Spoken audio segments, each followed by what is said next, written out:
Some skeptics believe the disciples taught Christ had only risen spiritually rather than physically, so the resurrection was not literal or real. It was simply an unsubstantiated spiritual idea which existed in the minds of a few confused disciples who were able to deceive a small band of gullible people. There are several good reasons why this theory holds no water. First, Jesus told his disciples, both before and after his resurrection, that he would rise in the same physical body. For example, speaking of his resurrection in John 2:19, Jesus said, "Destroy this temple, his physical body, and in 3 days I will raise it, the same physical body, up." Also, the concept of resurrection in the first century Jewish community was definitely physical and not spiritual, as exemplified by the Old Testament scriptures they firmly believed in. For example, Job declared in Job 19:25-27, "For I know my Redeemer lives, and he shall physically stand at the latter day upon the earth. Even after worms destroy this physical body, yet from my flesh shall I see God, whom I shall see for myself, and my eyes shall behold." Psalm 16:9-11, Isaiah 26:19, Ezekiel chapter 37, and Daniel 12:2 are other Old Testament passages clearly demonstrating belief in the physical bodily resurrection. So it's very likely many early Christians would have visited the local Jerusalem tomb to assure the reality of Jesus' bodily resurrection, especially since they were staking their eternal existence on and sacrificing their social and physical lives for this claim.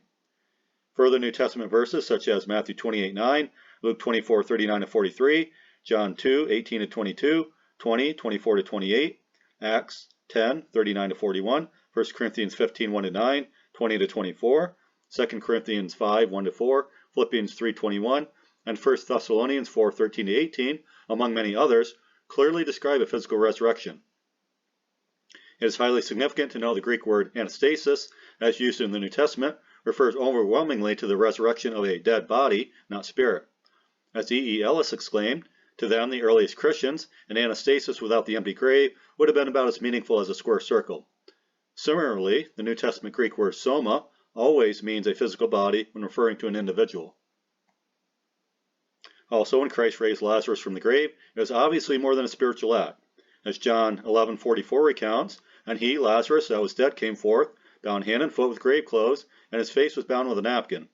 If Lazarus' raising was only spiritual, then many Jews would not have believed on Jesus, and the chief priests would have had no reason to put Lazarus to death again.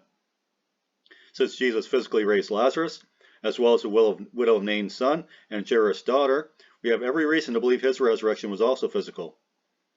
Further, the chief priests did not fear Jesus' spiritual resurrection from the grave. If they were concerned about a mere spiritual resurrection, there would have been absolutely no reason for them to assure the tomb was sealed and watched by a Roman guard, as described in Matthew 27:62-66. The Jewish religious leaders had a Roman guard placed at the tomb, not to prevent a spiritual resurrection, but rather a literal physical one which threatened their power. Additionally, if Jesus' resurrection was only spiritual, then his body would have still laid in the tomb.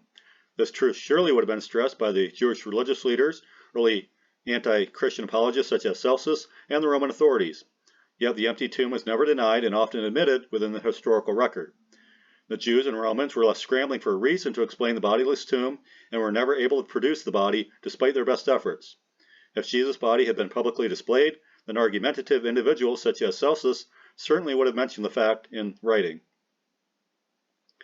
The rollback gravestone also demonstrates the physicality of Jesus' resurrection.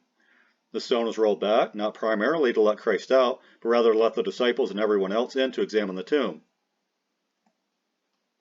Also, we have no reason to believe a spiritual resurrection would have convinced skeptics like James, Jude, Peter, Thomas, and Paul to voluntarily suffer and sacrifice their lives to spread the gospel of Christ. Further, although Jesus' glorious risen body was clearly more supernatural than his pre-resurrection body, he still spoke, breathed on, walked, and ate with the disciples. Jesus was also touched by women at the tomb, and by at least one of the disciples, Thomas, who demanded to physically examine his crucifixion wounds and look into his face before he was willing to accept him as his Lord and God. The 10 remaining disciples also very likely touched him, as reported in Luke 24:36-40 and John 20:19-20. It seems obvious a spirit cannot walk, talk, eat, and be touched by the disciples as Jesus was. Christ cleared up the issue once and for all concerning the nature of his post-resurrection body when he said to the disciples in Luke 24:38-39, "Why are you troubled, and why do thoughts arise in your hearts? Behold my hands and my feet, that is I myself. Touch me and see, for a spirit has not flesh and bones, as you see me have." To further drive home the point he was physically risen, Christ then showed them his fleshly limbs in John 20:20, and according to Luke 24:30-43, asked to eat some broiled fish as well as honeycomb in their presence. John 21:9 through 15 states, Jesus built a fire, cooked fish upon it, and again dined with the disciples. Acts 1:3 and 10:40 to 41 also verifies Jesus' physical post-resurrection appearances. Finally, as reported by Justin Martyr, an early 2nd century author, the disciples were by every kind of proof persuaded that it was himself, and in the body. They asked him to eat with them, that they might thus still more accurately ascertain that he had in verity risen bodily. In his chronicles, Phlegon, an even earlier historian, reported, as cited by Origen, that Jesus, while alive, was of no assistance to himself, that he arose after death and exhibited the marks of his punishment, and showed how his hands had been pierced by nails. Based on these evidences, there is no doubt Jesus' resurrection was physical. The disciples died not to spread the unverifiable claim of Jesus' spiritual resurrection, but rather suffered great persecution and offered themselves as living sacrifices because they had solid contact and communication with the physically risen Christ. Some have promoted a concept similar to the spiritual resurrection theory, claiming Jesus' body simply dissolved into gases while he was spiritually raised as Michael the Archangel. They've also theorized God created at least one physical body which looked like the resurrected Jesus after his body was dissolved. The Jesus look-alike then apparently had contact with the disciples, and the false biblical story of Jesus' physical resurrection was then proclaimed. This theory may be dismissed for many of the same reasons the spiritual resurrection theory fails, and also since the idea Jesus is really Michael the Archangel has absolutely no biblical support. Further, the theory was invented by a 19th century man. The apostolic eyewitnesses and first century skeptics were certainly in a much better position to know what actually happened than a modern man who wasn't there. Historical records demonstrate the first century world was generally convinced Jesus rose bodily and personally from the grave. In contrast to the trustworthy eyewitness New Testament gospel accounts, the gaseous disappearance theory has no historical backing whatsoever.